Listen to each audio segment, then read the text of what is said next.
Hello, everyone, and welcome to another episode of the Wise Decision Maker Show, where we help you make the wisest and most profitable decisions. My name is Dr. Gleb Tsipursky. I'm the CEO of Disaster Avoidance Experts, the future of work consultancy that sponsors the Wise Decision Maker Show. And today I'm joined by John. John, can you please tell us a little bit about yourself and what you do? I'll be happy to do so. Thank you for having me. My name is John Bollman. I'm the Executive Vice President and Chief Human Resource Officer for Pella Corporation. I've been with Pella since December 2019, and I've been the head of HR for a couple other companies and also in the large HR leadership roles with for many years with Gleb Corporation, for what that's worth. Just a little bit about Pella, if I can. Yeah. Pella Corporation is almost at 100 years, so we'll hit our 100th anniversary. 2025. We are a leader in the window and door category. We're a manufacturing company, obviously, because of the products that we manufacture. And I think that's an important piece. We're headquartered here in actually Pella, Iowa. We have a little over 10,000 employees in the company, and we have about 20 manufacturing sites and probably 250 or thereabouts showrooms around the country. People can see our products. Interesting, our corporate headquarters here in Pella, we actually have a very large manufacturing site. It has over 1,500 people. And I think given the conversation we're going to have here today, just thinking about how manufacturing companies think about the work, I think is important because it could be different than other different sectors, in the business world. Sure. And if I could, I just at a high level might just say something about our strategy. Of course. I think is interesting. I also think there's elements of this that are really relevant. First off, we've been executing very effectively a growth strategy, and I think that will continue going forward. I think there's going to be a lot of consolidation continuing within our industry for what that's worth.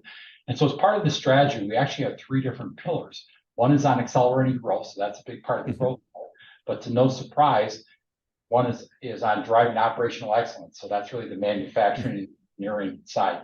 But then the third pillar, we call building a talent advantage.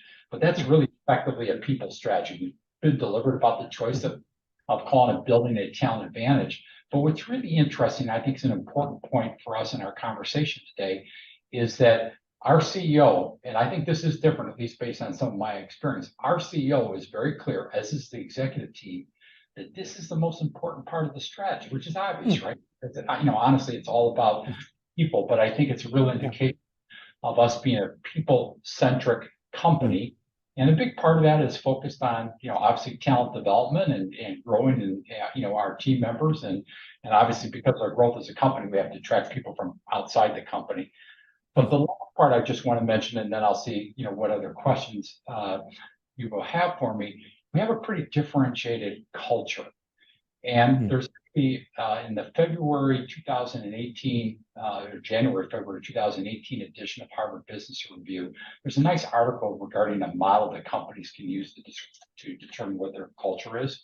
And Pella actually went through a process around that time saying, well, what should our culture be given this growth strategy we have? And I think that's important because, if you take strategy and integrate culture, that by itself can do an awful lot to drive performance.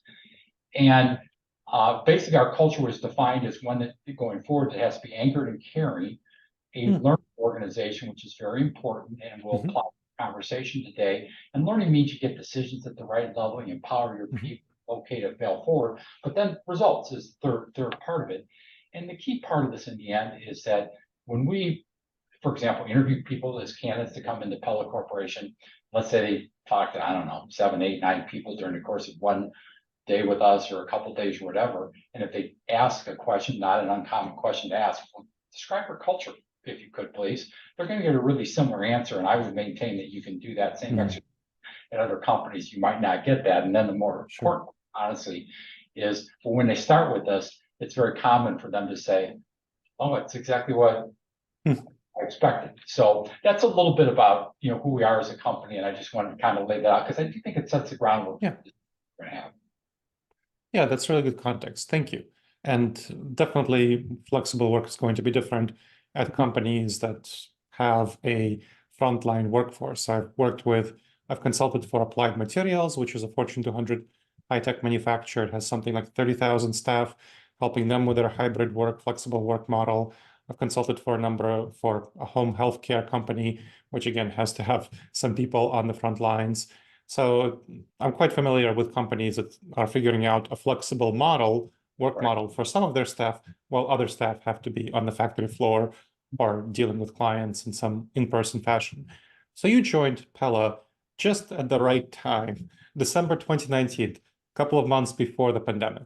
And then the pandemic happened and things went sideways. So tell me a little bit more about what kind of flexible work strategy did Pella adopt? Well, initially, probably not unlike a lot of other companies, we had, other than our manufacturing team members who obviously had to come into work. Yes. And we certainly put lots of different practices in place to hopefully protect our team members, and did a number of things to support, to ensure that they were taking the right precautions and providing whatever support we had to, because naturally some team members contracted COVID and we had to help support them and what have you.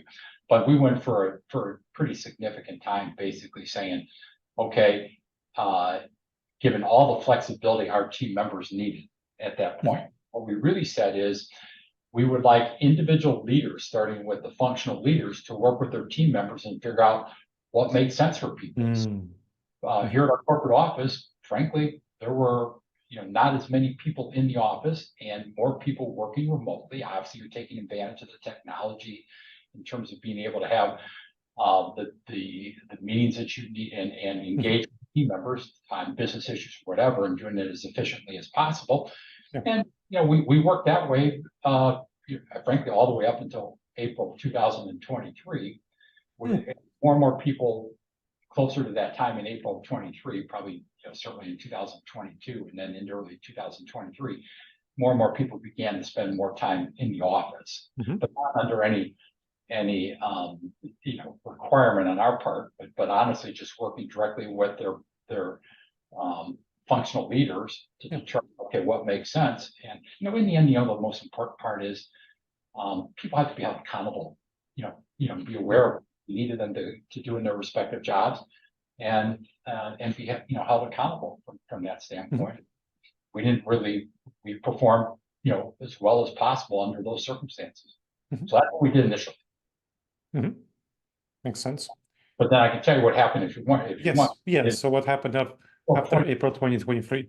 Yeah. Well, just to set the stage here a little bit, we were getting a lot of purposeful feedback from team members around the organization. Remember what I said about our culture being a learning company, and it's important for us to understand from our team members how this was working and what some of the what their perspective is, what would make sense for our team members. We had to think about what's right for Pella and what's right for our team members, and again, with a lot of input from across and down the organization, we basically came out and said that we support flexibility, we continue to support flexibility. We understand that the hybrid work is something that's here to stay. By the way, our headquarters in Pella, if people live close to the headquarters, there's not much of a commute, and that's also that's nice factor, I think, which is different. We do have a number of teams that live in the Des Moines area, but it's a pretty simple commute in terms of the experience. It may take 45 minutes to drive in some cases, depending on where people live, but it's difficult drive like you might find if you're in other major metropolitan areas. So I think that's an interesting factor. But the bottom line is we came out and said we want to encourage team members to have anchor days in the office. And those anchor days are Tuesday, Wednesday, and Thursday, but still keeping it in the hands of the functional leaders to determine what makes sense, in their respective areas. We're not tracking, whether people are here in the office or not in the office. Again, it's about being accountable for delivering the expectations you have in your role. We did different things where we established what we called connection events at that time, where we had time each month during those days where we were providing an opportunity for team members to come together, providing food and and just an opportunity to engage and connect and socialize a little bit. So we did that. We also made sure we had on-site food available for people when they were, in the office, which we didn't really have at that level during the pandemic. So we wanted to ensure that that was happening. We were scheduling, the meetings that you typically have, whether they're staff meetings, whether they're a quarterly meeting with a larger group of people, whether it's some sort of leadership meeting that has, 50 people or 75 or 100 people, we're scheduling those meetings during those days. Makes sense. And I also want to underscore the point that we think, we have a very differentiated culture, and we think, having that opportunity to engage in person and collaborate with each other and connect with each other is important also for us as a business, and frankly for the team members. They go about their respective jobs. So we felt like we were doing the right things there. We have childcare, by the way, which we put in place here in Pella, which is available for team members to use. It's not on site, Nice. on the road, and which all team members can have access to if they have that situation. So we're trying to do the right things to make this work. Excellent. And so you've chosen a model where you encourage people to come in 3 days a week. You have those anchors. You don't force them. It sounds like you let team members work with their supervisor to make the decision on the when and how often to come in with, given those anchor days. What have you found to be the benefits of this model? Well, first off, we think it's important from a standpoint of collaboration. Okay, so we think there is value in in-person work. There's value in in-person work because you have the chance to collaborate with each other. You have the chance, to connect. You have a chance to work on issues in person, maybe more effectively, and to come up with, whatever the right decisions are. Our culture, again, differentiated, and particularly if you're relatively new to the company, and if you're, now if you joined during the pandemic, and of course that's happened in different companies, including Pella, did you experience the company, its culture, and really understand it? Probably, that was hampered a bit because of the remote work that might have been dictated by the pandemic. And so the reality, it's very important for us to, have our people, just having that opportunity to connect and work together and solve problems together. So we think that was a big part of it, to be honest with you. So. Okay. And so that's the in-person collaboration. But I'm sure you ran into a little bit of challenges. Challenges happen as part of this transition. And what do you perceive as the challenges of this way of working? Yeah.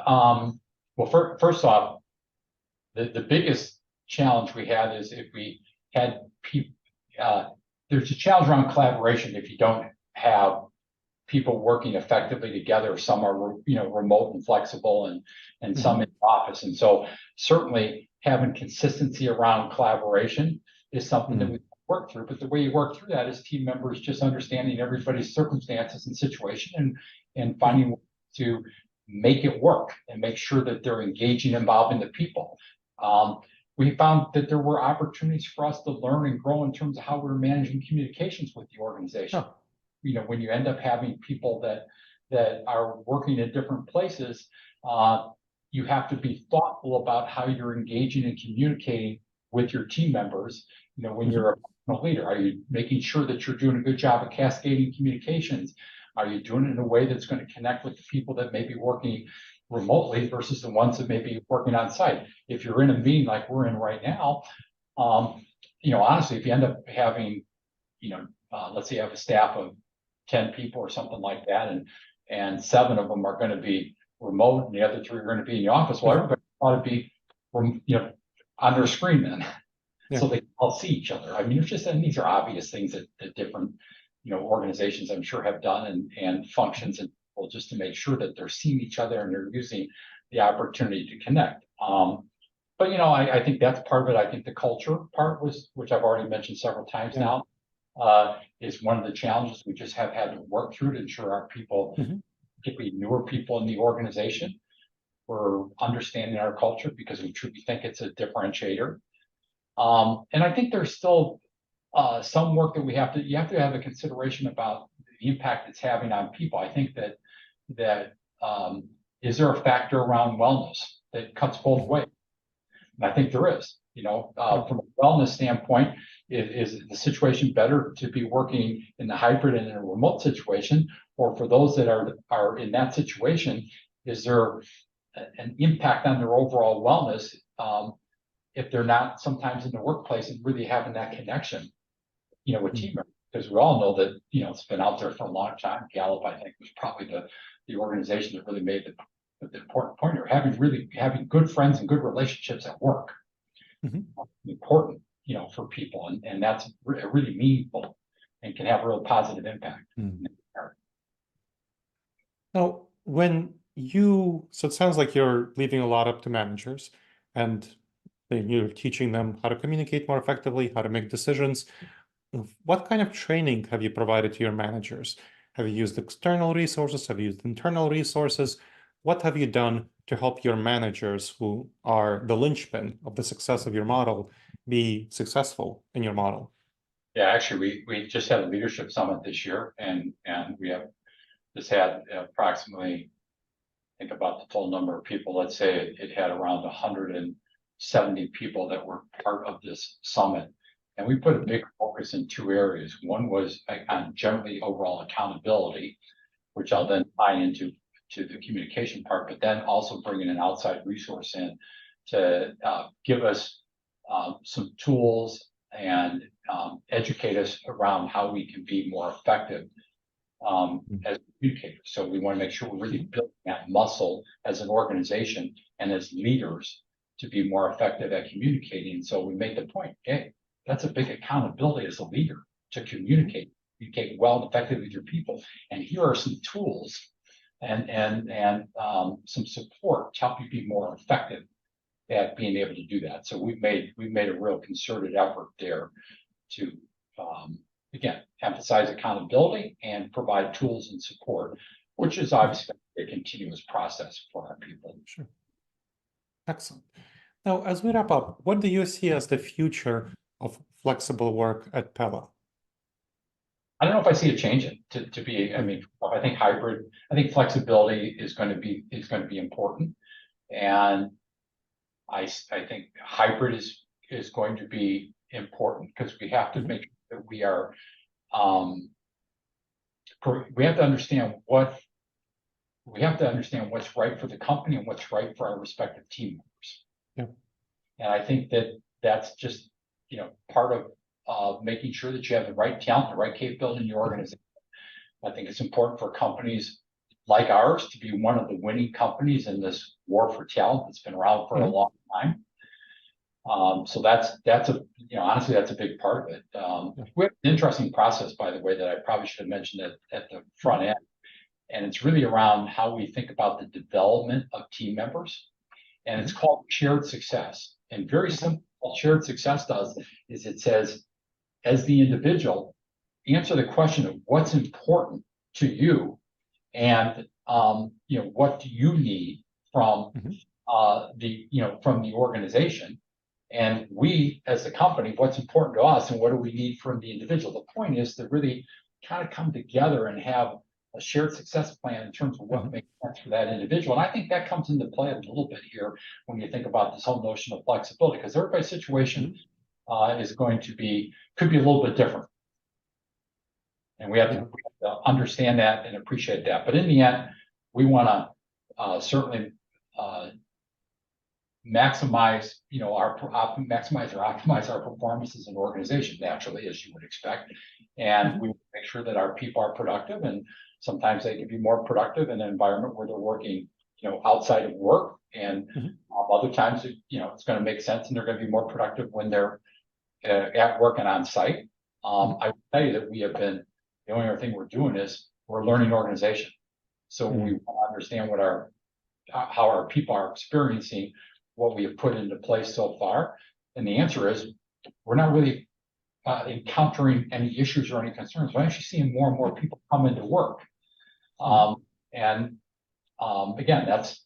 we would like people to think about these anchor days from that standpoint, but seeing more and more people choosing to want to be in the workplace. To be honest with you, but we're going to ears to the ground, and we have ways in which we connect with our team members to ensure that we understand issues, concerns that they might have. And then, are they areas that we need to address, and so how? Okay, that makes sense. Thank you very much, John. I really appreciate your time and expertise. Yeah, thank you. Thank you. And thank you to the audience for checking out another episode of the Wise Decision Maker Show. Please make sure to subscribe wherever you checked out the show and leave a review. It helps others discover the show, and it helps us improve the show.